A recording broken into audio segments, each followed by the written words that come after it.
आपको अभी शनिवार को फ़ोन आया था आपके पास पाकिस्तान से। देखिए, अच्छा, पाकिस्तानी पाकिस्तान से। बरेलवी आतंकी मुल्लाओं का चार्ज ये है कि मैं गुस्ताखे रसूल हूँ। मैं नूपुर शर्मा का समर्थन करता हूँ। उनके मुताबिक मैं बीजेपी का दलाल हूँ। उनके मुताबिक मैं आरएसएस का दलाल हूँ। उनके मुताबिक मैं हिंदुओं का की गोद में बैठने वाला हूँ। उनके मुताबिक जो है मैं हिंदुओं के इशारे पर काम करता हूँ। इसलिए और उनके मुताबिक मैं यहाँ के मुल्लाओं का विरोध करता हूँ। वो मुल्ला जो पाकिस्तान परस्त हैं उनका विरोध करता हूँ।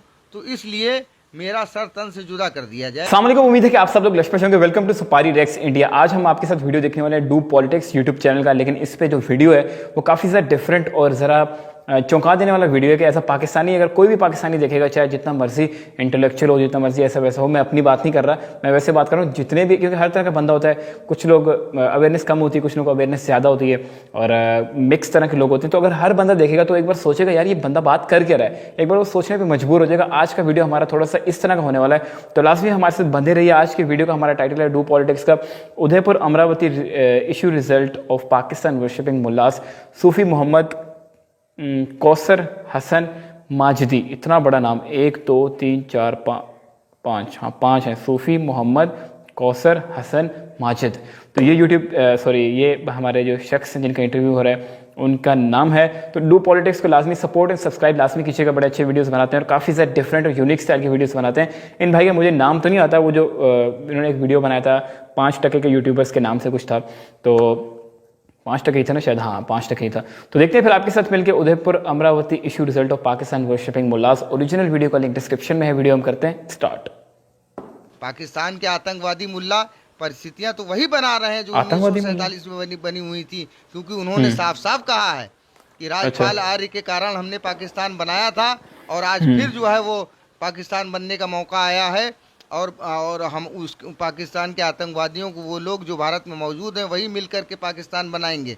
तो साजिशें बहुत गहरी हैं। दावत इस्लामी न कह के अगर हम उसको कहें दावत शैतानी तो ज़्यादा बेहतर है, क्योंकि दुनिया भर में अपनी शैतानी हरकतों के लिए मशहूर और सारी दुनिया के आतंकवाद का बाप पाकिस्तान, उस पाकिस्तान की ये संस्था दावत इस्लामी है। और बहुत ही रिसर्च के बाद ये बात स्पष्ट हो चुकी है कि दावत इस्लामी को पाकिस्तान की आईएसआई और पाकिस्तान की सेना ने खड़ा किया है। ये आतंकी मुल्लाओं का चार्ज ये है कि मैं गुस्ताखे रसूल हूँ। मैं नूपुर शर्मा का समर्थन करता हूँ। उनके मुताबिक मैं बीजेपी का दलाल हूँ। उनके मुताबिक मैं आरएसएस का दलाल हूँ। उनके मुताबिक मैं हिंदुओं का की गोद में बैठने वाला हूँ। उनके मुताबिक जो है मैं हिंदुओं के इशारे पर काम करता हूँ। इसलिए बोलते हैं ना। और उनके मुताबिक मैं यहाँ के मुल्लाओं का विरोध करता हूँ। वो मुल्ला जो पाकिस्तान परस्त हैं उनका विरोध करता हूँ। तो इसलिए मेरा सर तन से जुदा कर दिया जाए, ये उनका फतवा है। इनका एजेंडा अब ये चला रहे हैं, वो इनका एजेंडा ग़ज़वा हिंद है और उस एजेंडे को बढ़ाने के लिए नामूस रिसालत का एजेंडा आगे बढ़ाए हुए हैं, जिसके मुताबिक एक फार्मूला इन्होंने अडॉप्ट किया है। मन सब्बा नबी फ़क़्तुलहू, यानी गुस्ताख नबी का सर तन से जुदा कर दो। नमस्कार, स्वागत है आपका डू पॉलिटिक्स में। मेरा नाम है संजय। उदयपुर में कन्हैया की जघन हत्या के बाद गिरफ्तार दोनों जघन हत्या मतलब गौस मोहम्मद और मोहम्मद रियाज के पाकिस्तान स्थित एक संगठन दावत इस्लामी से संबंध सामने आए थे। दावत इस्लामी की जड़ें कानपुर में भी बहुत गहरी हैं। लगभग 50,000 से ज़्यादा लोग कानपुर में इस संगठन से जुड़े हुए हैं। कानपुर स्थित सूफी खाना का एसोसिएशन के अध्यक्ष सूफी कौसर मजीदी लंबे समय से इस संगठन के खिलाफ अपनी आवाज़ बुलंद करते आ रहे हैं। हमारे साथ सूफी साहब मौजूद हैं। हम उनसे बात करके ये जानने का प्रयास करेंगे कि इस संगठन का वास्तविक कार्य क्या है जिसको लेकर वो एतराज़ जताते रहे हैं। सूफी साहब नमस्कार। देखते हैं, सुनते हैं क्या कहते हैं। सूफी साहब, उदयपुर में जो कन्हैया कुमार का बर्बर हत्या हुई, उसको लेकर के दावत इस्लामी का नाम आ रहा है। आप काफ़ी समय से दावत इस्लामी के खिलाफ आवाज़ बुलंद कर रहे हैं। पिछले साल भी आपने काफ़ी आवाज़ें उठाई थी, जिसको शायद सरकार ने अनसुना कर दिया। तो दावत इस्लामी है क्या वास्तव में? देखिए, दावत इस्लामी न कह के अगर हम उसको कहें दावत शैतानी तो ज़्यादा बेहतर है, क्योंकि दुनिया भर में अपनी शैतानी हरकतों के लिए मशहूर और सारी दुनिया के आतंकवाद का बाप पाकिस्तान, उस पाकिस्तान की ये संस्था दावत इस्लामी है। और बहुत ही रिसर्च के बाद ये बात स्पष्ट हो चुकी है कि दावत इस्लामी को पाकिस्तान की आईएसआई और पाकिस्तान की सेना ने खड़ा किया है, ताकि पाकिस्तान का जो विभाजनकारी एजेंडा है आतंकवाद का, उस एजेंडे को 1971 की जंग के बाद जिस तरह से पाकिस्तान को पराजय मिली थी, तो छद्म युद्ध और परोक्ष युद्ध के रूप में भारत में दाखिल करने के लिए ये दावत इस्लामी का सहारा लिया गया। क्योंकि दावत इस्लामी तो एक मूल कैडर है, इस कैडर के लोग पाकिस्तान का जो दूसरे दहशतगर्द ग्रुप हैं, जैसे कि तहरीक लब्बैक पाकिस्तान, तहरीक सिरात मुस्तकीम मुल्ला जलाली की, तो ये लोग उससे जुड़े हुए हैं। तहरीक लब्बैक पाकिस्तान के ज़रिए ये पाकिस्तान के अंदर आतंकवाद फैलाते हैं और वहाँ पर चुनाव लड़ते हैं, और तहरीक सिरात मुस्तकीम के ज़रिए ये इनकी जो है वो विदेशों में, दूसरे देशों में, यानी ख़ास तौर से भारत में आतंकवादी गतिविधियाँ और सरगर्मियाँ करने के लिए इनको बनाया गया है। आरोप है इस संगठन पर कि जो दोनों आरोपी थे वो इससे प्रभावित थे, और जो संगठन है ये ऑनलाइन कोर्स करवाता है लोगों को। तो क्या पढ़ाते हैं ये लोग जिससे लोग इस तरह से जो है उग्र हो जाते हैं एकदम धर्म के नाम पर? देखिए, प्रभावित तो नहीं कह सकते हैं, क्योंकि प्रभावित शब्द छोटा है। ये लोग दावत इस्लामी के सक्रिय सदस्य थे। मुल्ला इलियास के जो है ये भक्त और मुरीद थे, क्योंकि अत्तारी नाम वही लिख सकता है जो अपने उसका इलियास अत्तार का मुरीद है, यानी चेला है, मानस पुत्र है। ये उसके मानस पुत्र हैं, बल्कि प्रभावित नहीं हैं, ये मानस पुत्र हैं। और जो दुनियाए तरीक़त और आध्यात्म जो है, आध्यात्म का ये नियम है कि यदि कोई गुरु के आदेशों को, गुरु की परंपराओं का अनुसरण नहीं करता है, गुरु की विचारधारा को फॉलो नहीं करता है, तो वो गुरु शिष्य परंपरा का ही नहीं। ये कथित रूप से मुल्लाओं के यहाँ जो गुरु शिष्य परंपरा घुसी हुई है, ये उसी गुरु शिष्य परंपरा के लोग हैं। और अत्तार उसका जो है गुरु है पाकिस्तान वाला, और ये जो रियाज और गौस मोहम्मद हैं ये उसके मानस पुत्र हैं। और ये अपने जो है मानस पिता के आतंकवादी विध्वंसक एजेंडे को भारत में लेकर के आए हैं। इनका उद्देश्य ही भारत में अस्थिरता फैलाना है। ये करते ये हैं कि पहले तो ये तबलीग और दावत के नाम पर, नेकी और अच्छाई की बात बताने के नाम पर मोहल्ले टोले में जा कर के लोगों के बीच में प्रचार करते हैं। 2 4 5 10 लोग वहाँ के इकट्ठा करते हैं, फिर धीरे धीरे अपनी संख्या 20-25 के करीब करते हैं। फिर कहते हैं कि देखिए, इस तरीके से हम लोगों को अपनी बात कहने में परेशानी हो रही है, तो अब हम लोगों को चाहिए कि कोई स्थान बनाएं। तो कोई स्थान बनाने के लिए किराए पे लेंगे, भाड़े पे लेंगे, तो उससे अच्छा है कि चलो किसी मस्जिद में हम लोग नमाज के बाद इकट्ठा होंगे, वहाँ पर दावत और तबलीग की बात करेंगे। तो उसके बाद जो है ये मस्जिदों में इकट्ठा होते हैं, और मस्जिदों में इकट्ठा होने के बाद नमाज के बाद लोगों को, अपने इनके जो 10-5 लोग रहते हैं पहले से तय किए हुए, उनको रोक देते हैं, और नए लोगों को भी रोक देते हैं कि हम आपसे कुछ बात करना चाहते हैं। तो जब लोग रुक जाते हैं, रुकने के बाद फिर ये लोग बताते हैं कि अच्छाई क्या है, बात सही है, ये लोग बताते हैं। इस बात को शुरुआत इसी तरीके से करते हैं, किसी को आकर्षित करने के लिए पहले अच्छी बात बताई जाती है, कि उसको बताया जाता है कि नहाने का तरीका कैसा है, धोने का तरीका कैसा है, लोगों से बात कैसी करनी चाहिए, लोगों से सलाम अलैक, ये सब सारी बातें बताने के बाद फिर जब ये धीरे धीरे इनकी संख्या बढ़ती है, 100-50 के आसपास पहुंच जाते हैं, तो फिर ये मस्जिद का जो प्रमुख होते हैं, मस्जिद इमाम और मुअज्जिन, इमाम यानी जो नमाज़ पढ़ाते हैं, और मुअज्जिन जो अजान देते हैं, इनको अपने पाले में करने का प्रयास करते हैं, हर प्रकार का प्रलोभन और लालच दे करके। अगर वो इनके पाले में आ जाते हैं तो ठीक है, नहीं तो फिर लोगों को द्वारा साजिश करके उनको हटा करके अपने मतलब का आदमी रख देते हैं। अच्छा। उसके बाद फिर वो मैनेजमेंट कमेटी में दखल देते हैं। मैनेजमेंट कमेटी में अपने लोगों को घुसड़ देने के बाद फिर ये अपना पूरा एजेंडा शामिल करते हैं। जब पूरी तरीके से मस्जिदों पे कब्जा कर लेते हैं, तो फिर ये मस्जिद में टेलीविज़न लगवाते हैं, और मस्जिद में टेलीविज़न लगा करके उससे फिर ऑनलाइन क्लासेस चलाई जाती हैं। मदनी चैनल की क्लासेस चलती हैं बाकायदा। उसमें ओवैस रजा जैसे मुल्ला जो दावत इस्लामी के जुड़े हुए हैं, जो खुलेआम भारत को गालियां देते हैं। अभी पुलवामा हमले के समय दावत इस्लामी का मुल्ला ओवैस रजा, इसने भारत की सेनाओं को गालियां दी थी, बल्कि इसने भारत की पूरी भारतीय जनता को इसने गाली दी थी। भारतीय जनता से मुराद यहाँ किसी पार्टी की बात नहीं है, भारत की आवाम को गालियाँ दी थी, वो भी सारे वीडियोस मौजूद हैं। तो ये इस तरीके काम करते हैं। और जो सब प्रमुख बात इनका एजेंडा अब ये चला रहे हैं, वो इनका एजेंडा ग़ज़वा-ए हिंद है, और उस एजेंडे को बढ़ाने के लिए नामूसे रिसालत का एजेंडा आगे बढ़ाए हुए हैं, जिसके मुताबिक एक फार्मूला इन्होंने अडॉप्ट किया है मन सब्बा नबीन फ़क्तुलहू, यानी गुस्ताख नबी का सर तन से जुदा कर दो, इस तरीके की बातें करते हैं। ये बात जिसका इस्लाम से 5000 किलोमीटर तक दूर दूर तक कोई संबंध नहीं है, क्योंकि जो नबी ये कहते हो वमा अरसलनाका इल्ला रहमतुल आलमीन, अल्लाह ने मोहम्मद सल्लल्लाहु अलैहि वसल्लम को तमाम आलमीन के लिए रहमत बना करके, कृपा और दया बना करके भेजा, तो कैसे वो दूसरे के लिए नफरत का वो बन सकते हैं या किसी दूसरे के लिए जहमत नहीं बन सकते हैं। तो ये इनका विभाजनकारी एजेंडा है जो पाकिस्तान के कहने पे ये संचालित करते हैं। सूफी साहब, आप भारत की बात करते हैं, भारतीयता की बात करते हैं, राष्ट्र प्रथम की बात करते हैं, और जिस संगठन की हम बात कर रहे हैं दावत इस्लामी, वो एंटी इंडिया है, नफ़रत करना सिखाता है, हत्या करना, जिहाद करना। उस संगठन से 50,000 लोग जुड़े हुए हैं सिर्फ कानपुर में ही। 2 बड़े जलसे कानपुर में आयोजित कर चुका है।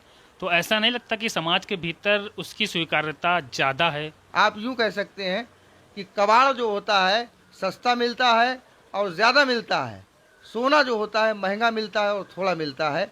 तो उसी तरीके से राष्ट्रवाद सोने के समान है और देशद्रोह कूड़े के समान है। इस तरह की मिसालें वैसे अपने आप को जस्टिफाई करने के लिए होती हैं, अपने आप को तसल्ली देने के लिए, क्योंकि ये मिसालें हर जगह फिट हो जाती हैं। अगर वो बंदा बोलेगा तो वो उस तरह की मिसाल उठा लेगा। हत्या हुई थी, बाकी तो बात उस पर करते हैं। पर जो जिन लोगों की भावना आहत होती है पैगंबर के अपमान को लेकर के या अन्य बातों को लेकर के, उनका कहना होता है, पहली मांग तो होती है कि मुकदमा दर्ज कर गिरफ्तार किया जाए। जब गिरफ्तारी हो जाती है, जैसे कमलेश तिवारी को भारतीय कानून के दायरे में रहकर गिरफ्तार किया गया, जेल हुई उनको, उसके बाद जब वो बाहर आए तो फिर उनको शरीयत के हिसाब से सज़ा दी गई। नुपुर शर्मा का जो हालिया बयान है उसको लेकर के भी यही आवाज़ उठाई जा रही है कि गिरफ्तारी हो, लेकिन इसकी क्या गारंटी है कि गिरफ्तारी के बाद ये लोग उनको माफ़ कर देंगे, जानलेवा हमला नहीं करेंगे? खुद आपको भी जान से मारने की धमकियाँ मिल रही हैं, कोई गारंटी नहीं। तैनात है आपके घर आपकी सुरक्षा के लिए। अच्छा, देखिए आपका सवाल बहुत दिलचस्प है और इसका जवाब सुन करके भी आपको बड़ी हैरानी होगी कि जो लोग शरीयत की बात कर रहे हैं कि शरीयत से फैसला होना चाहिए, उसी शरीयत में ये लिखा हुआ है जिस मुल्क में रहो उसके कानून के मुताबिक रहो, वो उसी शरीयत को ये पामाल कर रहे हैं। दूसरी बात है कि शरीयत में कहीं नहीं लिखा हुआ है, कुरान मुकद्दस के 30 पारे हैं यानी 30 खंड है, 30 खंडों में कहीं भी लिखा हुआ हो कि नबी के गुस्ताख को कत्ल कर दो तो मैं सार्वजनिक जीवन त्याग दूंगा। इस्लाम कुरान इस तरह की कोई तालीम देता ही नहीं। ये मुल्लाओं का अपना रचा हुआ अपनी रचना किया हुआ मामला है, जिसको अपनी शरीयत उनकी अपनी शरीयत है, इसका शरीयत इस्लाम से कोई लेना देना नहीं। देखिए शरीयत है क्या, शरीयत को तो इन मुल्लाओं के कार्यों ने एक गाली बना दिया। शरीयत का मतलब होता है नियम, शरीयत का मतलब होता है विधि। तो शरीयत की जो विधि है, जो शरीयत मुसलमानों की अपनी विधि है, उस विधि के मुताबिक जो भी फैसले होंगे वो, अगर आप ऐसे मुल्क में रहते हैं जहाँ पर समान आबादी के लोग हैं, मिश्रित आबादी के लोग हैं, तो वहाँ पर जो एक कॉमन लॉ है उस लॉ के मुताबिक काम होगा, ना कि कुरान के मुताबिक काम होगा। हिंदुस्तान एक डेमोक्रेटिक कंट्री है, बल्कि एक सेकुलर मुल्क है। यहाँ पर किसी धर्म का कानून नहीं चलता। मतलब मैंने वाह इसलिए नहीं बोला कि नहीं है, इसलिए बोला है कि बड़ी नॉलेज है यार इनको।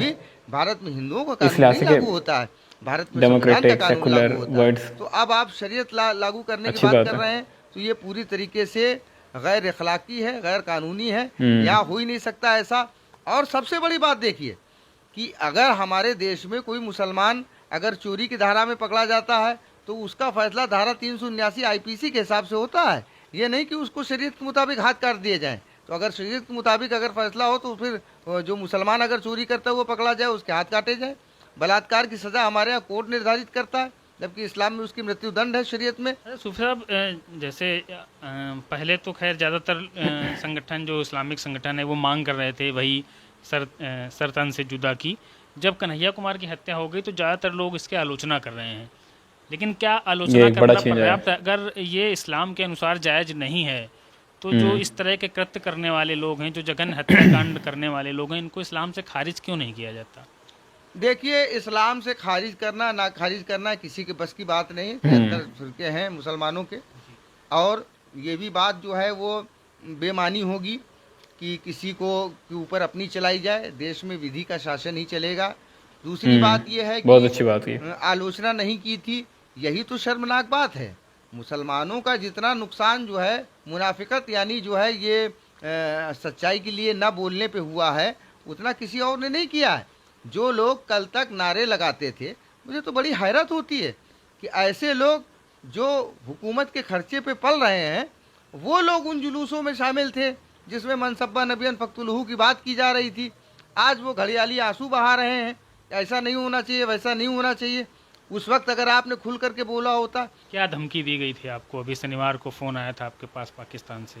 देखिए, पाकिस्तानी बरेलवी आतंकी मुल्लाओं का चार्ज ये है कि मैं गुस्ताख रसूल हूँ, मैं नूपुर शर्मा का समर्थन करता हूँ। उनके मुताबिक मैं बीजेपी का दलाल हूँ, उनके मुताबिक मैं आरएसएस का दलाल हूँ, उनके मुताबिक मैं हिंदुओं की गोद में बैठने वाला हूँ, उनके मुताबिक जो है मैं हिंदुओं के इशारे पर काम करता हूँ। इसलिए और उनके मुताबिक मैं यहाँ के मुल्लाओं का विरोध करता हूँ, वो मुल्ला जो पाकिस्तान परस्त हैं उनका विरोध करता हूँ। तो इसलिए मेरा सर तन से जुदा कर दिया जाए, ये उनका फतवा है। एक किताब का जिक्र आपने किया था जो दावत इस्लामी की तरफ से लोगों को पढ़ाई जा रही है, दी जा रही है। जी। उस किताब में क्या है? देखिए, वो किताब हमारे पास मौजूद है, अभी हम मंगवाते हैं, फिर आपको दिखाते हैं। उस किताब में पेज नंबर 6 में लिखा हुआ है कि भारत में मुसलमानों जब पाकिस्तान बना था तो भारत में मुसलमानों का कत्लेआम किया गया था। हिंदुओं और सिखों ने मिल करके मुसलमानों का कत्लेआम किया था, और ये सब बातें लिखी हुई हैं। तो जाहिर सी बात है, ये जब पाठ्यक्रम पढ़ाया जाएगा मुस्लिम्स को कि हिंदू और सिख तुम्हारे विरोधी हैं, तो स्पष्ट सी बात है कि उनकी जो है वो मानसिक अवस्था में कुछ तो परिवर्तन आएगा और वो दूसरे धर्म के खिलाफ होंगे। जो भाईचारा, जो आपसी सौहार्द बिगड़ रहा है सूफी साहब, इसके लिए क्या प्रयास किए जाने चाहिए? क्योंकि उदयपुर की घटना के बाद तो बहुसंख्यक वर्ग में भी भारी रोष है। इतना रोष है कि वो ये भी सोचने को तैयार नहीं कौन सूफी है, कौन सुन्नी है, कौन शिया है। क्योंकि जब नफरत की दीवार आंधी चलती है तो फिर हर मुसलमान मुसलमान होता है, हर हिंदू हिंदू होता है। तो क्या 47 जैसे हालात से बचने के लिए दोनों पक्षों को प्रयास करने की ज़रूरत है? देखिए, इतना सब कुछ होने के बावजूद भी देश की शांति इस बात को बताती है, मुझे कहने में कोई संकोच नहीं, कोई शर्म नहीं, कि देश की बहुसंख्यक हिंदू आबादी में एक बहुत बड़ा तबका आज भी उन्हीं मूल्यों में विश्वास करता है जो हमारे देश की सनातन संस्कृति है, जो वसुधैव कुटुंबकम का पाठ पढ़ाती है। और इस घटना के बाद, जैसे ही घटना हुई और घटना होने के तुरंत बाद ही मैंने बयान जारी किया और स्पष्ट खुलासा करते हुए कहा कि इसमें दावत इस्लामी शामिल है, क्योंकि उसने अपना नाम अत्तारी बताया है। मुझे तो सबसे ज़्यादा पीड़ा इस बात की हुई कि आज हमारे उन हिंदू भाइयों का दिल टूटा कि जो किसी भी मामले में मुसलमानों के साथ खड़े होते थे, कोई भी मसला होता था वो खुल करके मुसलमानों के पक्ष में खड़े हो जाते थे।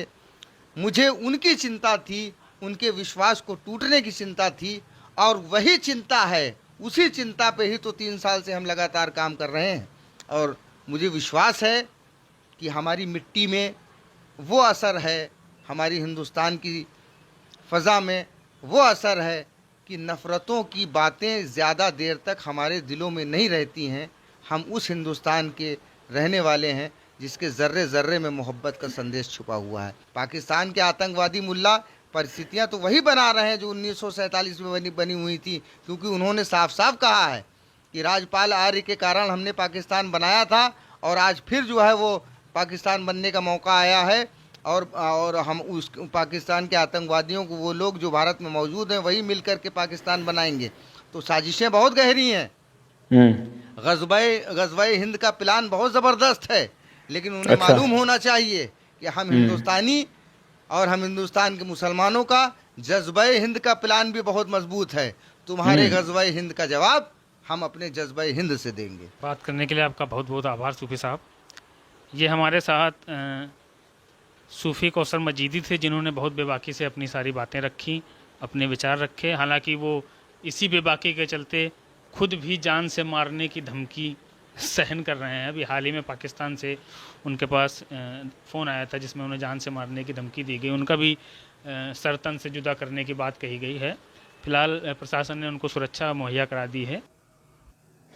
वीडियो ख़त्म हो गया, इतना ही था वीडियो। यार इनको सपोर्ट सब्सक्राइब लाजमी कीजिए। असल में ये जो सूफ़ी साहब हैं, इनका पूरा नाम क्या था, 1 मिनट, सूफ़ी माजिद, सूफ़ी मोहम्मद कौसर हसन माजिदी। तो यार जो इन्होंने बातें की हैं बड़ी ज़बरदस्त और बड़ी कमाल की बातें की हैं। ऐसी बातें इंटेलेक्चुअल पर्सन या जो बहुत पढ़े लिखे लोग होते हैं वो करते हैं, क्योंकि हमें अक्सर हम कहते हैं ना कि यार लिबास, जैसे सदगुरु का आपने लिबास देखा है किस तरह का है, बंदा समझेगा यार एक आम सा आदमी है, आम सी एक वो चीज़ें हैं, लेकिन उनका ड्रेस नो डाउट बहुत क्वालिटी ड्रेस होता है, लेकिन जो पहनावा है, जो ड्रेसिंग स्टाइल है, मतलब चादर डालना, ऐसे पग पहनना, या कभी कभी लुंगी भी पहनते हैं, तो इस तरह की चीज़ें लोग समझते हैं पता नहीं कैसा बंदा होगा, ये ऐसी फारिग सा बंदा होगा। लेकिन जब बंदा बात करता है तो भाई बड़े बड़े लोग, चाहे वो एजुकेशन के हिसाब से हो, पॉलिटिकल हो, या जिस हिसाब से मर्जी देखें, उनका जो जहन का जो इंटेलेक्चुअल लेवल है वो बहुत ही बूम करके, बहुत ही ज़्यादा उस तरह है। तो मुझे भी इनकी ये ड्रेसिंग से ये सब लग रहा था कि यार शायद ये कोई मौलाना या कोई मुल्ला होंगे, उस तरह की बातें करेंगे, लेकिन मुझे लगता है ये है मुस्लिम ही, ज़ाहिर है मुस्लिम है, सूफ़ी मोहम्मद कौसर हसन माजिदी। लेकिन इनकी बातें इनकी बड़ी मज़े की थी और बातें इनकी बड़ी सच्ची और खरी बातें थी। लेकिन कुछ बातें थी जिनकी वजह से मुझे थोड़ा सा लगा कि यार कि क्या ये सच बात है या गलत बात है। ये नहीं कि ये गलत है या सही है, दोनों साइडों पे मैं बात कर रहा हूँ। ये मैं नहीं कह रहा कि उनकी बातें सही थी या गलत थी, कुछ बातों की बात कर रहा हूँ, लेकिन जो बीच में इन्होंने पॉइंट्स रखे, जो अक्सर बातें कर रहे थे, जो पता चल रहा था यार ये बंदा पढ़ा लिखा बंदा है, ये बंदा रिसर्च करता है, ये बंदा क्वेश्चन करता है चीज़ों को, तो उसी से समझ में आ रही थी बड़े इंटेलेक्चुअल किस्म के इंसान है। लेकिन वैसे जो उन्होंने बातें की दावत इस्लामी के हवाले से, जो मैं नहीं कहता कि दावत इस्लामी, क्योंकि मैंने तो बना ही नहीं, ना मैं उसमें उस तरह पढ़ा हूँ, ना मैं उस माहौल में इतना रहा हूँ, लेकिन जो मैंने उनका जो मेरा एक्सपोजर रहा है दावत इस्लामी के हवाले से, वो यही है कि वो दीन का दर्स देते हैं। और उनका इस हवाले से वीडियो बयान भी आया था, जो इलियास रज़ा कादरी शायद नाम है, इलियास कादरी या पता नहीं कुछ इस तरह के नाम है, जो दाढ़ी वाले हैं, जो उनके क्या बोलेंगे CEO हैं, या जो भी उनके हेड ऑफ द मदनी है सारे ग्रुप का दावत इस्लामी के। तो उनका वीडियो बयान भी जारी हुआ, इसमें उन्होंने ये कहा है कि मेरे से कोई लेना देना नहीं है, हमें ऐसे ही बताया जा रहा है, इंडिविजुअल लेवल पे ये काम किया गया है। उन्होंने तो इस चीज़ से सरासर इन शॉर्ट इनकार कर दिया। उन्होंने कहा ये सब का सब इंडिविजुअल लेवल पे, हमारा इससे कोई लेना देना नहीं है, हम तो सिर्फ अमन शांति और इस तरह की चीज़ों की बात करते हैं। लेकिन जो इन्होंने बातें की हैं कि यार वो पहले इस तरह की बात करते हैं कि भाई अच्छाई की ये वो सब, उसके बाद ऐसे ऐसे आते हैं, मैं इस पर कुछ नहीं कह सकता। क्यों? क्योंकि मैंने कभी वहाँ गया नहीं। मैं ये भी नहीं कह सकता कि ये इस तरह की बातें जो इन्होंने क्लेम तो नहीं अपनी तरफ से इन्होंने कहा कि हकीकत है, ये क्लेम तो होता है कि भाई हम चलें जो भी सीन है। इनकी ये बात मुझे, इसलिए मैं इसको नहीं समझ सकता उस तरह, क्योंकि मैंने वो नहीं देखा। और ये पहली बार मेरे सामने इस तरह बात आई है कि दावत इस्लामी जो है वो इस तरह के काम करती है। कुछ लोगों की ये ओपिनियन है, जो पर्सपेक्टिव मुझे अभी इस वक्त मिला है। क्योंकि अगर मैं ये बोलूँ कि इनकी बात सुन के कि हाँ ऐसा ही है, तो वो गलत बात हो जाएगी, या इनके साथ नाइंसाफ़ी हो जाएगी, बल्कि उनके साथ नाइंसाफ़ी हो जाएगी दावत इस्लामी वालों के साथ, अगर ऐसी बात ना हुई तो। वैसे मैं नहीं कह रहा। तो बाकी उनका वीडियो बयान आया, उन्होंने कहा इस पर हमारा कोई अमल दखल नहीं है, हमसे कोई लेना देना नहीं है, ना ही हमारे जमात के, ना ही वो हमारे मुरीद है, ना ही हमारे वो कुछ इस तरह के जो हमें मानते हैं।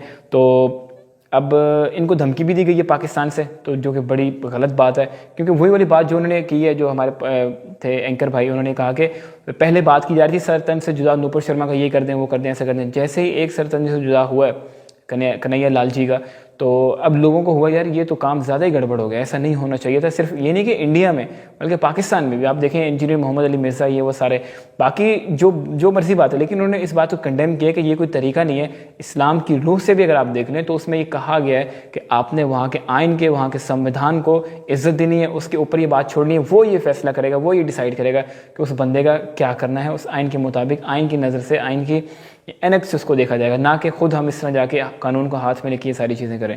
तो ये चीज़ें तो बिल्कुल गलत हैं, ये बिल्कुल काबिल कबूल नहीं है। दूसरी वही बात जो मैं पहले कह रहा हूँ कि उन्होंने ये कहा कि पहले कह रहे थे कर दें सरतन से जुदा, लेकिन जब एक हो गए तो लोग थोड़े से हो गए यार होशियार कि यार ये क्या हो गया, तो अब लोग उसके खिलाफ हो गए हैं, कह रहे हैं कि यार ये कोई हल नहीं है। वो लोग जो कि पहले भी ये बात कह रहे थे कि सरतन से जुदा करना चाहिए, अब ये चीज़ उनके सामने हो गई है तो उनको लग रहा है ये थोड़ी गड़बड़ है, ये वो ऐसा सीन है। लेकिन वैसे भी अगर हम देखें, हमें कहते हैं हमें सीरत नबी को फॉलो करना चाहिए, तो ना कि हमें मुल्लाओं को या मौलवियों को या मौलानास को फॉलो करना चाहिए। सीरत नबी में आपने उनकी देखी ही है, मेरे से सुनने की ज़रूरत नहीं है, पढ़ने की ज़रूरत नहीं है, आप खुद अपनी रिसर्च करें, आपके सामने चीज़ें आ जाएंगी, वो किस तरह ज़िंदगी गुजारते थे, किन के ऊपर जुल्म करते थे, कैसे कैसे रिस्पॉन्स देते थे आगे से, तो उससे समझ में हमें भी आ जाएगा कि भाई हमें किस तरह ज़िंदगी गुजारनी है, या सरतन से हमें जुदा करने, या फिर हमें वो चीज़ करनी है जो कि हमारे नबी ने की थी। ये मैं उन मुसलमानों के लिए बात कर रहा हूँ जो कि ये बात कहते हैं कि यार हमें सरतन सजदा ये वो सारी चीज़ें करनी चाहिए, जो कि गलत बात है। ऐसा नहीं है, जब हमारे नबी ने ये सब नहीं किया तो हम कौन होते हैं ये सब करने वाले। तो आपने अपनी राय लाजमी बतानी कमेंट सेक्शन में, क्या सोचते हैं इस सारे सिनेरियो के बारे में, क्या आप अपनी कोई बात ऐड इसमें करना चाहते हैं, हमें कमेंट सेक्शन में बता सकते हैं। बहुत से लोग कमेंट पढ़ते हैं, लोग लाइक भी कर रहे होते हैं कमेंट को जिस बात से वो एग्री करते हैं। तो लास्ट में अपनी विचारधारा कमेंट सेक्शन में रखिएगा। इंशाल्लाह हम आपको मिलेंगे अगले वीडियो में, तब तक के लिए अल्लाह हाफ़िज़।